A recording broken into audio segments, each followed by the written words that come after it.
Bonjour à tous, bienvenue dans le Daniel Davis Deep Dive. Voici une dernière édition spéciale sur la route avant que je parte pour l'aéroport. La prochaine fois que vous me verrez, je serai de retour dans mon studio.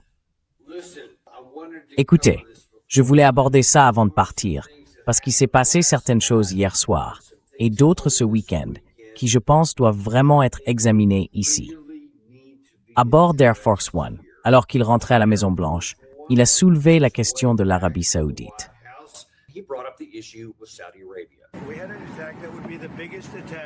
Nous avions une attaque qui aurait été la plus grande depuis la Seconde Guerre mondiale, et cela aurait été désastreux pour eux. Et ils ne voulaient pas que nous le fassions. Et franchement, l'Arabie Saoudite ne le voulait pas non plus. Ils pensent qu'un accord est imminent. Et cet accord est imminent. Il concerne le détroit d'Ormuz, et au bout du compte, la dénucléarisation de l'Iran. Alors quand j'entends ça, je me dis, est-ce que nous voulons vraiment aller aussi loin dans la sévérité? Il y a un groupe de gens qui voudraient que je le fasse, tout simplement, et un autre groupe qui ne veut pas que je le fasse. Nous sommes prêts à agir à tout moment.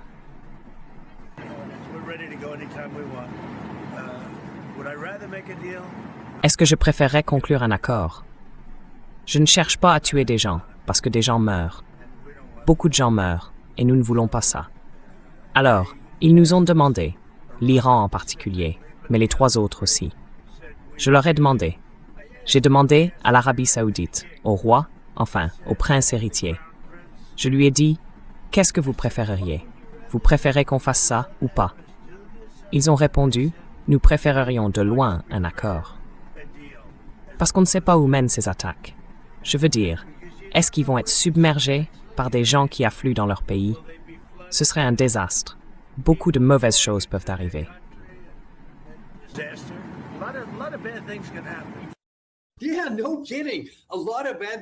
Oui, sans blague.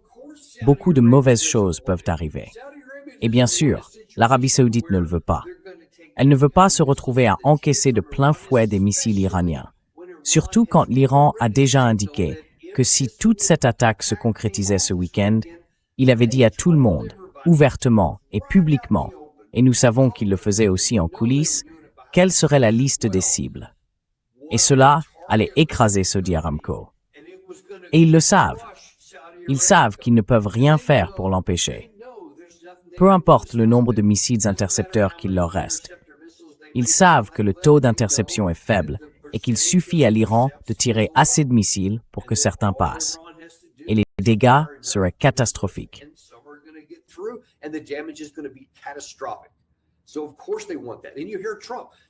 Donc bien sûr, ils veulent ça. Et on entend Trump dire, « Hey, vous savez, on ne sait pas comment ces choses-là vont tourner. » C'est le même Trump. C'est le Trump qui regarde ça de manière rationnelle et qui se demande, « Comment ça va marcher? Si je fais ça, quelle sera la réaction probable? Et est-ce que le résultat probable va me bénéficier ou me nuire? Ça va me nuire. » Alors il dit, beaucoup de gens vont être tués. Je ne veux pas faire ça. Nos alliés vont en souffrir. Je ne veux pas ça. Le prix du pétrole va augmenter. Et il y a toutes sortes de choses qui pourraient arriver. On ne sait jamais ce qui va se passer. C'est le Trump rationnel et lucide. Et il a pris la bonne décision.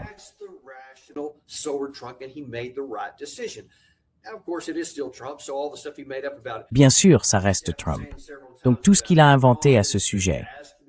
Il a répété plusieurs fois, l'Iran me demande un accord, et nous avons les grandes lignes d'un accord. Tout ça, c'est de la fiction. C'est de la fiction à 100%. Enfin, il est logique que ce soit de la fiction. On le sait avec certitude, parce que les Iraniens nous disent qu'ils ne parlent à personne à la Maison-Blanche. Et ils ne le feront pas tant que nous ne viendrons pas d'abord leur dire que nous sommes prêts à revenir à toutes les conditions préalables dont nous parlions dans le mémorandum d'entente de juin. Et si ce n'est pas le cas, alors ils n'ont même aucune raison de nous parler. Et ça, c'est établi. Le reste était juste. Et sa décision était la bonne. Ne pas aller attaquer. Or, ce Trump-là contraste avec celui qui, quelques jours plus tôt, lors de la réunion du cabinet à Camp David pendant le week-end, a dit ceci.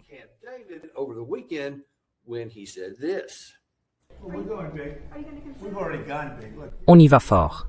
On y est déjà allé fort. Écoutez, je veux dire, c'est quoi aller fort? Ils avaient 159 navires. C'était toute leur marine. 159 navires. Toute leur marine repose au fond de la mer. Moi, j'appelle ça y aller fort. Ils avaient 200 avions. Ils ont tous disparu, chacun d'entre eux. Il ne reste pas un seul avion. Ils avaient des armes antiaériennes, très bonnes, mais elles n'ont pas marché. Et tout a disparu. Leurs radars ont tous disparu. Leurs dirigeants ont tous disparu. Tout a disparu. Mais ils vont continuer à se battre, n'est-ce pas?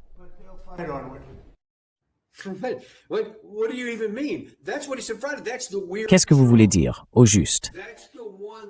C'est ce qu'il a dit. C'est ça, le Trump bizarre. Celui qui n'est pas sain d'esprit, qui est coupé de la réalité.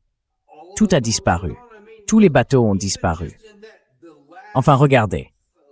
Rien que lors de la dernière publication du commandement central, il y avait toute une série d'images montrant des frappes sur des bateaux et ils n'étaient pas détruits.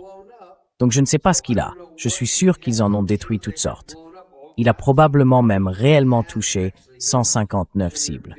Mais, de toute évidence, il y en a encore beaucoup d'autres dehors. Et nous savons avec certitude, bien sûr, comme je vous le dis chaque fois qu'il évoque ça, que sous tous ces rochers et dans des grottes, avec des accès tout le long des quelques 800 kilomètres de côte que l'Iran possède, dans le golfe Persique, le golfe d'Oman, le détroit, et ainsi de suite.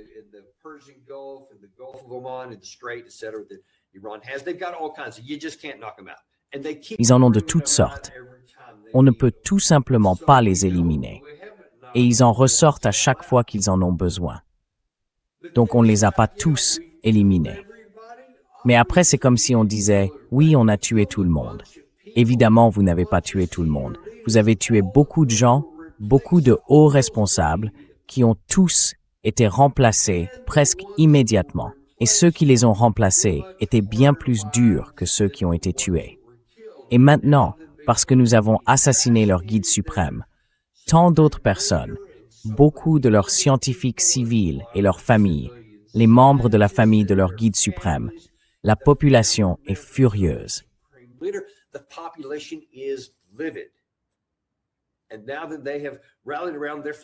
Et maintenant qu'ils se sont rassemblés autour de leur drapeau, comme tous ceux qui suivaient un tant soit peu la situation savaient que cela allait arriver, ils veulent se venger. Et maintenant, ils font pression sur le gouvernement pour qu'il frappe plus fort. Donc tout ce qu'il a dit là était faux. Et pourtant, il continue de dire « Oui, nous allons mener cette grande frappe ». C'était avant qu'il ne l'annule, bien sûr. Et son plan, d'après ce que nous avons pu établir grâce à certaines de nos sources, c'est qu'un ordre avait été donné et que l'opération était lancée. Plusieurs sources différentes m'ont dit « Oui, le plan est lancé ». Ils sont vraiment inquiets à ce sujet. Le président avait donné le feu vert jusqu'à ce qu'il change d'avis.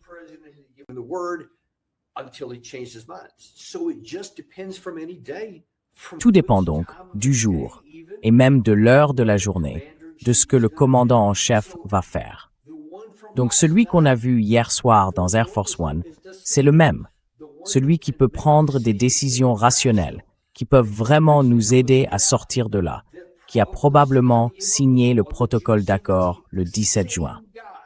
Le même homme, dans le même état d'esprit que celui que vous avez vu dans cet extrait, c'est le même que celui qu'on a vu hier soir. C'est le même qu'on a vu à la conférence de presse du 17 juin, expliquer pourquoi il avait signé le protocole d'accord.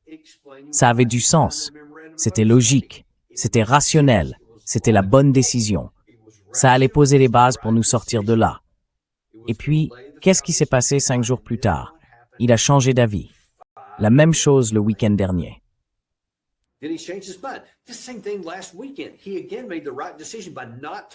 Il a de nouveau pris la bonne décision en ne lançant pas la grosse arme. Mais ensuite, vers le milieu de la semaine, il était prêt à repartir là-dedans, avant de s'approcher du bord du gouffre, puis de reculer. Alors, qu'est-ce qui nous garantit que ça ne se reproduira pas? Il a pris la bonne décision hier soir, mais qui sait ce qui se passera demain après-midi? Il pourrait redevenir cet autre Trump que vous avez vu lors de la réunion à Camp David. On ne sait jamais. Donc, on ne peut pas vraiment avoir confiance. Si c'était seulement le président Trump, ce serait déjà grave, parce qu'il est le commandant en chef.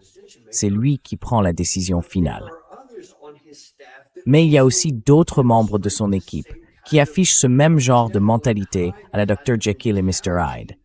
Et ça devrait tout nous alarmer. Marco Rubio, par exemple.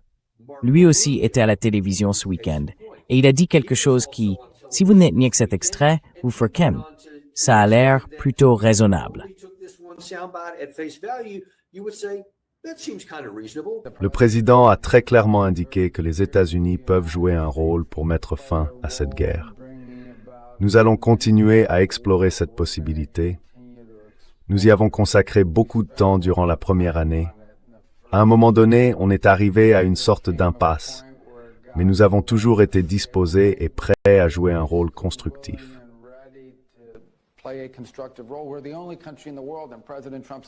Nous sommes le seul pays au monde, et le président Trump est le seul dirigeant au monde capable d'amener la partie russe et la partie ukrainienne à commencer à discuter de la manière d'y mettre fin. La réalité, c'est que la dynamique de ce conflit a quelque peu changé ces derniers mois. Les Ukrainiens sont désormais capables de mener des frappes à longue portée en profondeur sur le territoire russe, portant la guerre au peuple russe. Ce que nous sommes prêts à examiner, c'est si cette nouvelle dynamique a d'une quelconque manière ouvert la voie à un règlement négocié.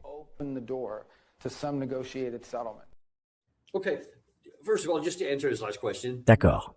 D'abord, pour répondre à sa dernière question. Non, pas du tout.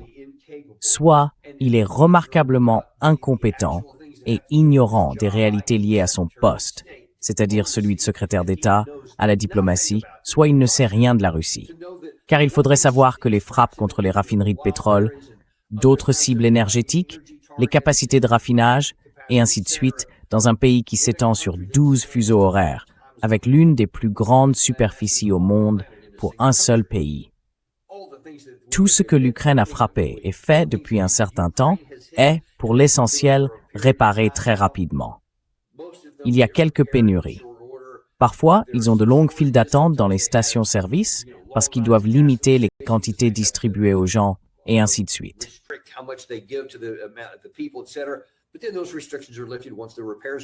Mais ces restrictions sont levées une fois les réparations effectuées, et le flux reprend. Lui, il n'y prête aucune attention. Il est un peu dans cette logique selon laquelle, une fois que quelque chose arrive, c'est tout.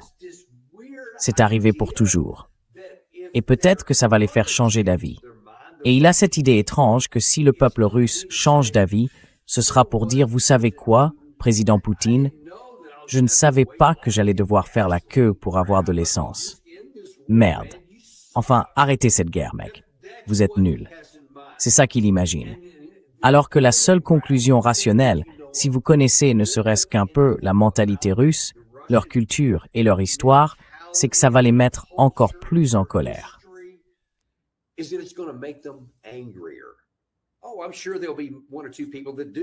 Oh, je suis sûr qu'il y aura une ou deux personnes, pour dire ce que je viens d'évoquer, qui veulent que ça se termine, peu importe comment, pour ne plus avoir à faire la queue pour acheter de l'essence. Mais dans l'ensemble, l'état d'esprit dominant chez les Russes, c'est « Pourquoi, Poutine, n'avez-vous pas frappé plus fort ? Pourquoi n'êtes-vous pas allé plus loin en frappant plus durement pour finir cette guerre plus vite ? Donc, si vous attendez de voir sortir du Kremlin une décision plus conciliante, alors vous avez fumé quelque chose d'illégal dans la plupart des États. Ça, c'est si on considère cette déclaration isolément. Mais ensuite, il faut regarder ce que ce même secrétaire d'État avait dit 2 mois plus tôt.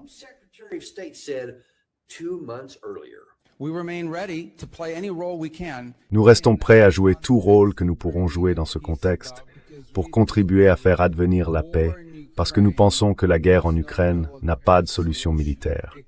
Elle ne peut être résolue que par la voie diplomatique, et jusqu'ici, ça n'a pas porté ses fruits. Je qualifierais cela de difficulté persistante. Cela dit, soyons clairs. Nous ne sommes pas, pour être justes et francs, des médiateurs impartiaux dans cette guerre. Nous ne fournissons pas d'armes à la Russie. Nous fournissons des armes uniquement à l'Ukraine. Nous n'imposons pas de sanctions à l'Ukraine. Nous imposons des sanctions uniquement à la Russie. Nous avons donc clairement choisi un camp. Nous continuons d'ailleurs à vendre des armes à l'Ukraine dans le cadre du programme Pearl, sans que ce qui s'est passé au Moyen-Orient ou ailleurs n'y fasse obstacle. Et écoutez, nous aimerions Faberge voir ça déboucher sur un règlement négocié. À l'heure actuelle, les perspectives ne semblent pas très bonnes.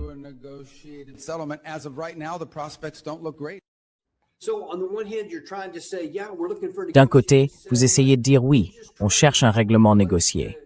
On essaie juste de trouver un moyen d'en finir avec cette guerre et de voir s'il y a une marge de manœuvre sur ceci ou cela.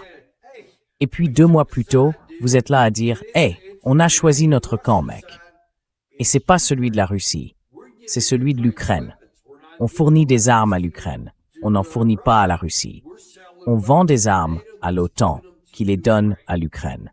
On a choisi notre camp. On aide avec le renseignement, tout ce genre de choses. Et maintenant, c'est le même gars qui 2 mois plus tard, ce week-end, veut faire comme si on essayait de faire quelque chose de raisonnable. Et on cherche juste un moyen d'en finir avec ça. Quel secrétaire d'État est-ce qu'on doit croire sur parole, bon sang?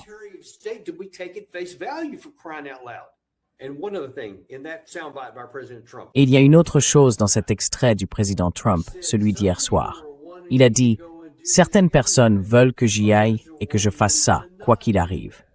D'autres veulent que je ne le fasse pas. » Je pense qu'on sait qui lui demande de ne pas le faire. D'après tous les éléments dont on dispose, c'est probablement le président des chefs d'état-major interarmés, le général Kane. C'est certainement le vice-président J.D. Vance. Et il y a probablement aussi une poignée d'autres personnes à l'intérieur.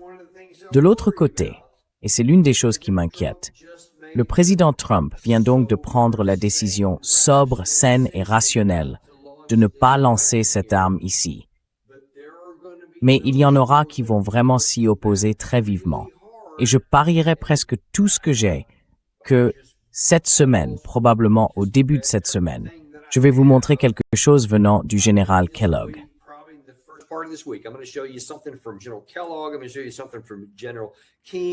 Je vais vous montrer quelque chose du général Keane.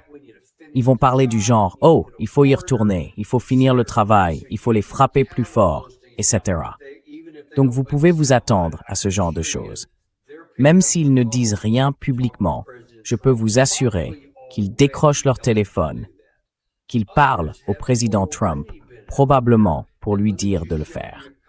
D'autres se sont déjà exprimés, et laissez-moi vous en montrer quelques-uns. D'abord, le sénateur Kennedy, avec sa sagesse et son esprit soi-disant populaire, comme il les appelle, j'imagine. En réalité, ce ne sont généralement que tromperies et mensonges. Et c'est aussi le cas ici. Voilà ce qu'il a dit sur Meet the Press dimanche.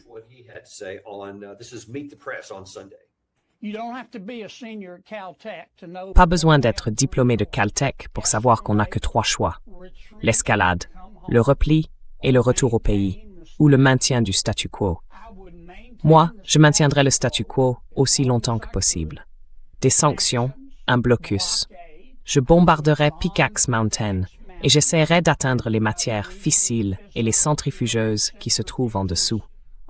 Je ne sais pas si le président devrait relancer la campagne de bombardement, parce que je n'ai pas accès aux renseignements militaires. C'est aussi un problème, parce que ça causerait beaucoup de souffrance. Les prix de l'énergie augmenteraient, et il y aurait beaucoup d'inflation pour les Américains. Ce sont tous des choix infernaux. Mais pour l'instant, je maintiendrai le statu quo.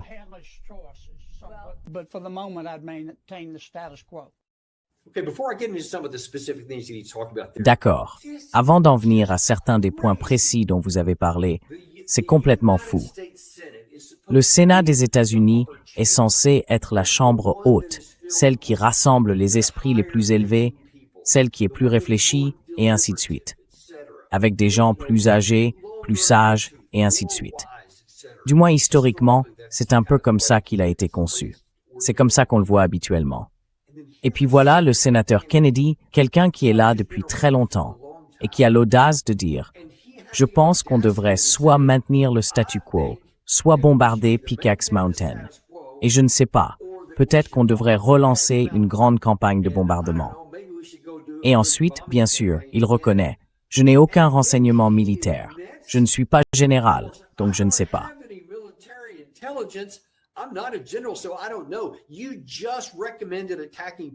Vous venez de recommander d'attaquer Pickaxe Mountain. C'est ce qu'a dit la partie iranienne. Le professeur Morandi l'a dit dans notre émission. D'autres sur les réseaux sociaux du côté iranien l'ont dit aussi. Si vous frappez ça, pour nous, c'est un déclencheur. Nous allons frapper toutes les cibles que nous venons de mentionner. Vous voyez, lui, il pense encore qu'on est en 1992 et qu'on peut faire tout ce qu'on veut. Il pense encore que c'est comme la Syrie de Bachar el-Assad, qu'on peut y envoyer des missiles de croisière chaque fois que ça nous chante et qu'il ne peut absolument rien y faire. Et qu'il n'a même pas intérêt à broncher. Qu'il ferait mieux de rentrer dans son petit tunnel, dans son petit trou et de se cacher sous terre.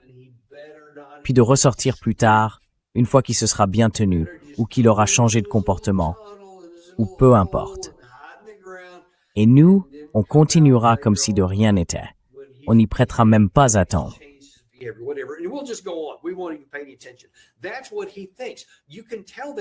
C'est ce qu'il pense. On le voit quand il est aussi négligent et désinvolte. Du genre, oui, balancez-leur donc une montagne de pioches. Je ne sais pas si ça va marcher, mais je n'ai pas de renseignements militaires. C'est la seule chose vraie qu'il est dite là-dedans. Et je ne sais pas, peut-être qu'on devrait lancer une grande campagne de bombardement. Alors, pourquoi le préconisez-vous? Pourquoi parlez-vous de ces choses qu'on devrait faire? Et puis vous commencez toute cette séquence en disant qu'il n'est pas nécessaire d'être brillant. Quel était le mot que vous avez employé? Il n'est pas nécessaire d'être un... Quoi déjà? Un boursier Rhodes, peu importe ce qu'il a dit, pour savoir qu'il y a 3 possibilités différentes ici. L'une, a-t-il dit, consiste essentiellement à se rendre. En fait, c'est la deuxième qu'il a évoquée qui a le plus retenu mon attention. Parce qu'il a dit que l'une consistait simplement à céder, à abandonner, à tout donner.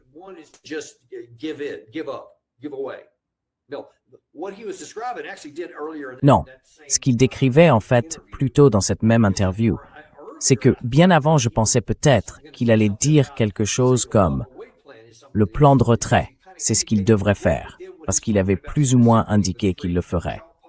Mais ensuite, quand il parle précisément des 3 possibilités, il dit la reddition, en gros, partir ou abandonner. Et l'idée derrière ça, c'est qu'on ne peut pas partir, parce que ce serait se rendre à l'Iran. Et bien sûr, le président Trump regarde Fox News. Il écoute ce genre de choses. Il le sait. Donc, en gros, il disait que la première option, c'était selon lui, l'escalade. L'autre, c'était essentiellement la reddition. Et puis la troisième, c'était le statu quo. Et bien sûr, il défend le statu quo, et il semble ignorer que le statu quo nous nuit en ce moment même.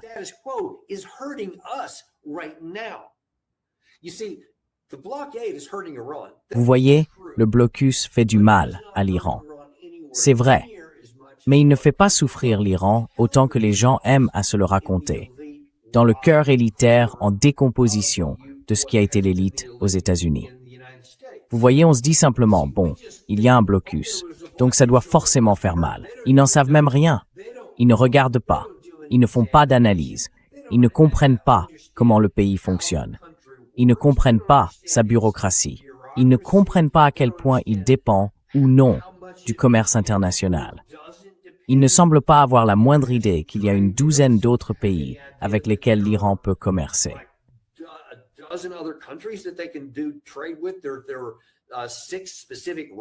Il existe 6 itinéraires précis qu'ils peuvent emprunter par voie terrestre, avec le Pakistan par exemple, ou l'Afghanistan, ou le Kazakhstan, je crois, jusqu'à la mer Caspienne. Ils semblent ne pas en avoir conscience. Ils peuvent gérer ça pendant longtemps, peut-être même indéfiniment. Ils peuvent se serrer la ceinture. Ils peuvent apprendre à faire toutes sortes de choses. Ils peuvent survivre parce que c'est une menace existentielle pour eux et ils paieront le prix qu'il faudra. Mais pendant tout ce temps où ils paient ce prix, mon ami, nous aussi, nous en payons un. Ce détroit est toujours fermé. D'ailleurs, des informations ont fait état ce week-end, de vendredi à samedi, de tirs iraniens contre d'autres pétroliers qui tentaient de passer par la partie sud du détroit d'Ormuz sans leur autorisation.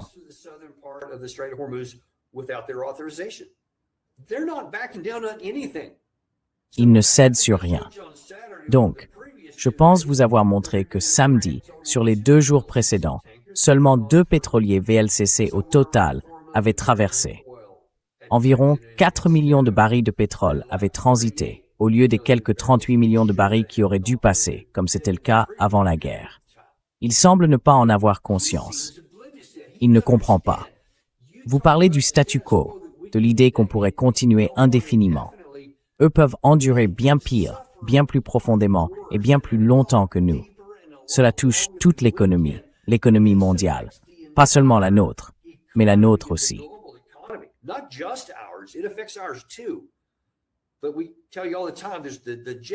Mais on vous le dit sans arrêt, il y a le carburant d'aviation, le diesel, les engrais, l'hélium, l'aluminium, toutes sortes de choses, le soufre, l'urée, des produits dont on a besoin partout dans le monde. On dirait qu'il ne comprend même pas ça. Et ce n'est pas le seul. C'est donc l'une des personnes dont le président Trump parlait qui font pression sur lui pour soit choisir l'option numéro 1 et intensifier fortement les choses, soit maintenir le statu quo et ne rien faire, ce qui ne marcherait jamais. Et d'ailleurs, même pour le sénateur Kennedy, il n'y a aucune façon pour que cela puisse aboutir à quoi que ce soit de positif pour l'Amérique. Aucune.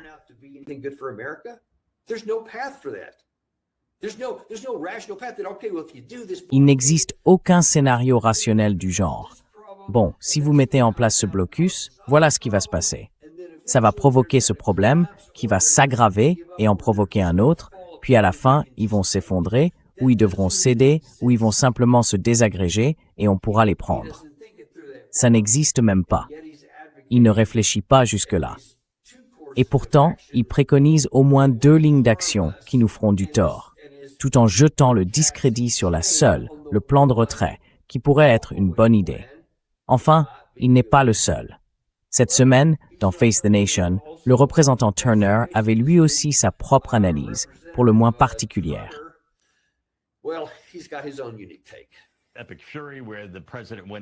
Fureur épique, où le président est intervenu. Nous avons décrit cela comme un conflit inévitable, compte tenu de la situation dans laquelle Obama nous avait laissés. Attendre qu'à force de se rapprocher, l'Iran dispose d'assez de matière nucléaire pour avoir la possibilité de fabriquer une arme nucléaire. L'Agence internationale de l'énergie atomique a déclaré, avant Fureur épique, il n'était plus qu'à quelques semaines de là. Ensuite, nous avons... En termes de capacité d'enrichissement, pas de fabrication d'armes nucléaires. Eh bien, ils auraient la possibilité de le faire. Ensuite, avec les détroits et leur fermeture des détroits, nous avions le protocole d'accord. On aurait dit qu'ils allaient parvenir à un accord. Et maintenant, le président essaye de faire appliquer la réouverture des détroits.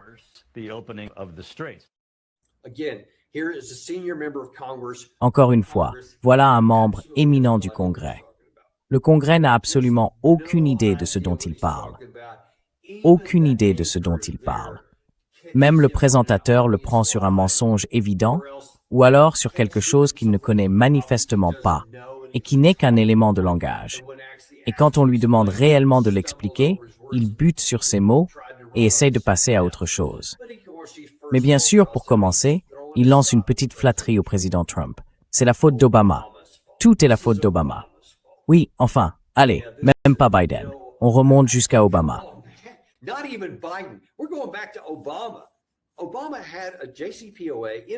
Obama avait mis en place le JCPOA en 2015, un accord dont le président Trump s'est retiré en 2018. Cet accord fonctionnait. Il limitait le programme nucléaire iranien. Des inspecteurs étaient sur le terrain pour s'assurer que l'Iran ne s'oriente pas vers un programme d'armes nucléaires. Ils étaient soumis à de sévères restrictions sur tout ce qu'ils pouvaient faire. Les stocks étaient très limités. L'enrichissement était de 3,67%. Enfin, rien qui se rapproche, même de loin, d'une arme nucléaire. Ils ne pouvaient pas avoir grand-chose d'autre. Ils avaient un petit nombre de centrifugeuses, toutes sortes de choses comme ça. Et nous nous en sommes retirés. Puis le président Trump a commencé à mentir catégoriquement à ce sujet, en disant « Oh, en réalité, c'est une voie vers la bombe. »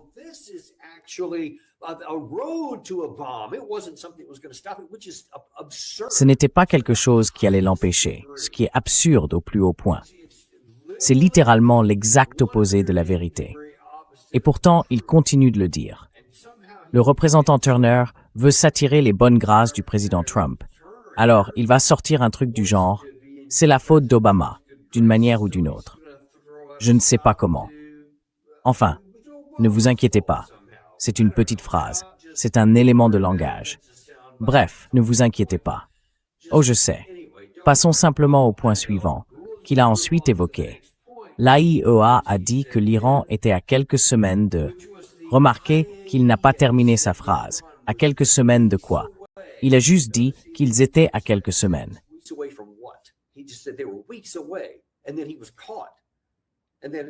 Et puis, il s'est fait prendre. Et puis le présentateur a dit, eh bien, ils étaient à quelques semaines d'avoir la capacité de devenir une puissance nucléaire.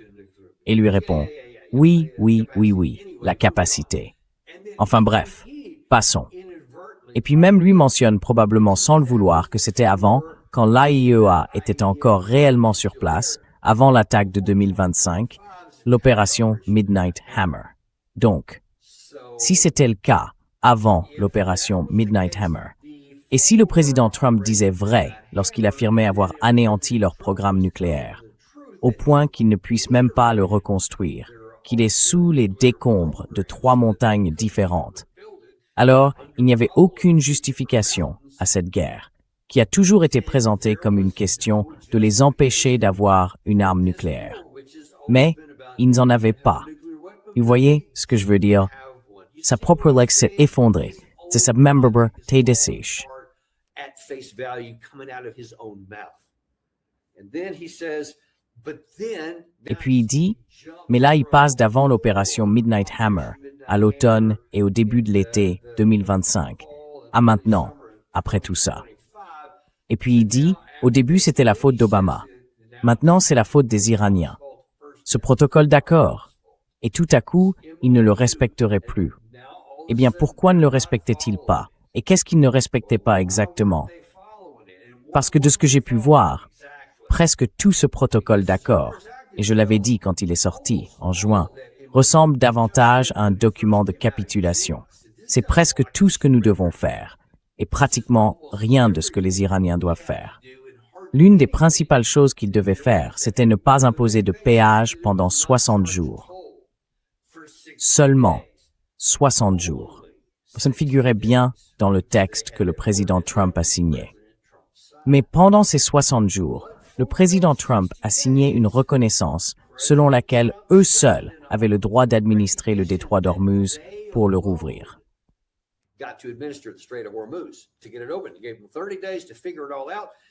Il leur a donné 30 jours pour tout régler.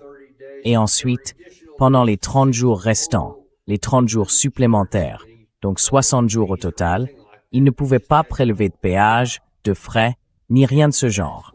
Ils devaient simplement ouvrir le passage. Et c'est ce qu'ils faisaient jusqu'à ce que nous y ajoutions quelque chose qui ne figurait pas dans le protocole d'accord. Au paragraphe 5, le corridor méridional à travers les eaux omanaises. Et vous savez ce qui s'est passé après ça. Alors vous dites, nous avons dû y retourner, représentant Turner. Nous avons dû y retourner pour le faire appliquer. Mais faire appliquer quoi? Ils le respectaient déjà. Et selon leur interprétation de l'autorisation d'imposer une pénalité à quiconque ne faisait pas ce qu'il était censé faire, dans la manière dont ils l'appliquaient, vous dites qu'il faut aller le faire appliquer. Qu'est-ce que vous allez faire appliquer?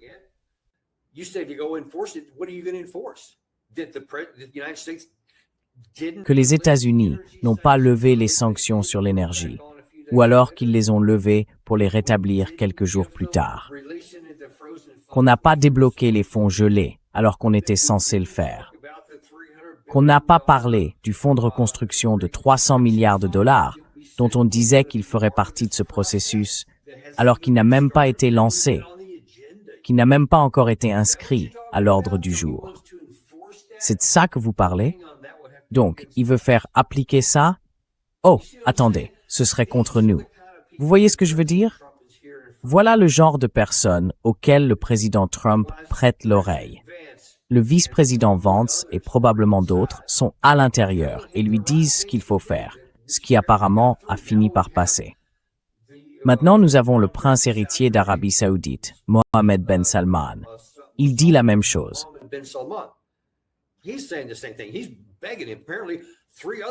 Il le supplie.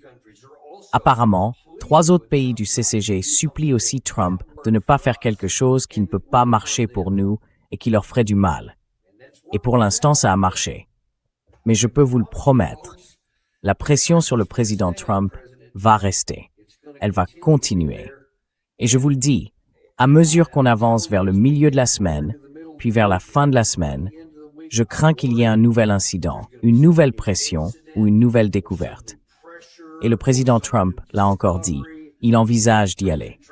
Ce qui m'inquiète le plus, c'est que la prochaine fois, il pourrait ne pas l'annoncer. Il pourrait ne pas dire « je vais faire ça ».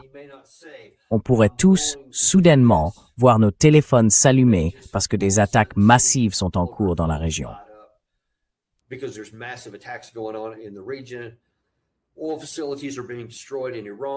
Des installations pétrolières sont détruites en Iran. Le réseau électrique est mis hors service un peu partout parce que nous frappons toutes ces stations de traitement. Et ensuite, ce sera l'enfer. Ça va arriver, parce qu'alors, ils lanceront des représailles. C'est tout ce qui se profile, mes amis. Ça m'inquiète. Je ne dirais pas que c'est certain. Peut-être que le président Trump restera éveillé, peut-être pendant toute une semaine, et qu'on pourra envisager la possibilité d'un plan de retrait, parce que ça reste sa meilleure option. Revenir au JCPOA comporte trop de contraintes politiques, et cela apparaîtrait de manière flagrante comme un échec, comme un aveu d'échec. Et ce sera perçu comme un document de reddition s'il va de l'avant dans cette voie. Et comme l'a dit le professeur Morandi, la partie iranienne ne cherche plus du tout à lui faciliter les choses.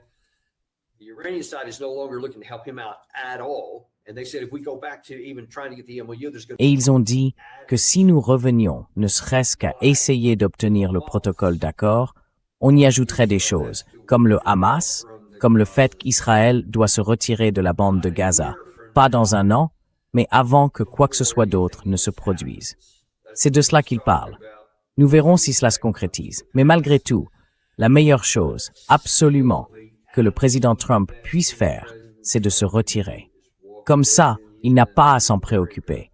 Parce que, à partir du moment où il le fait, il retire à l'Iran son levier de pression. Ils n'ont alors plus rien avec quoi le menacer. À ce moment-là, c'est entre eux et Israël. S'ils veulent faire quelque chose, ce n'est plus notre affaire.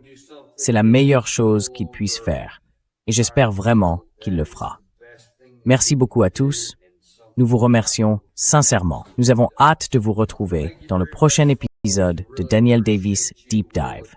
Seeing you on the next episode, Daniel Davis Deep Dive.